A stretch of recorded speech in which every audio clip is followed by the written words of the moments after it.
Donc Jamy, comme tu peux le voir, on se retrouve bien dans un champ de maïs. Mais Jamy, comment ça se fait que la terre est aussi sèche, le maïs? Ça a besoin d'eau pour pousser. Nous allons donc voir Jamy pour répondre à cette question. Mais oui Fred, le maïs, il est en manque d'eau parce que depuis plusieurs années, nous constatons la sécheresse. Donc d'ici l'horizon 2050, l'atmosphère devrait se réchauffer d'environ 1,5 à 4 degrés, ce qui va donc faire que le maïs n'aura plus assez d'eau pour se développer. Mais oui Jamy, je me suis donc rendu sur l'exploitation. J'ai pu remarquer que le matériel est bien usé par rapport à la sécheresse et à la dureté du sol. Mais par rapport au traitement Jamy, c'est pas compliqué tout ça? Mais Jamy, dis-moi, nous as-tu trouvé une solution? Alors oui, le maïs, en plus d'avoir besoin de beaucoup d'eau, il faut aller le désherber soit en prélevé ou en post-levé pour avoir de l'efficacité. Et en ce moment, avec la sécheresse, tout ça est difficile.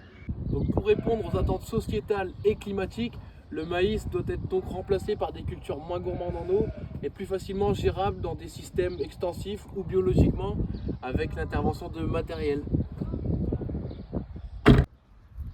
Et oui Jamy, l'exploitant depuis peu a réduit sa production de maïs afin d'implanter de la luzerne. Mais en termes de quantité d'alimentation, quelle va être la différence et en quoi cela est-il mieux par rapport à la sécheresse? Et existe-t-il d'autres cultures qui peuvent être implantées également? La luzerne a une production d'environ 8 à 10 tonnes de matière sèche, mais n'a pas besoin de beaucoup d'eau, mis à part pour l'implantation afin d'avoir une belle levée. Avec ses grandes racines, elle capte davantage les nutriments, l'eau et elle permet aussi de travailler le sol en profondeur qui ne nécessite donc pas de passage de décompacteur. Il y a aussi le sorgho et la betterave fourragère qui répondent aux nouvelles cultures moins gourmandes en eau. Mais Jamy, à part l'implantation d'autres cultures, existe-t-il d'autres solutions?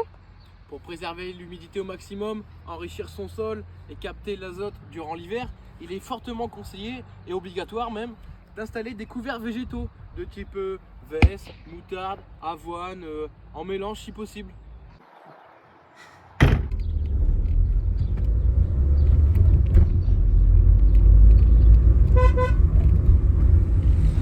Ah, mais Sabine, il s'est pas arrêté. Mais tout ceci répond aux attentes environnementales.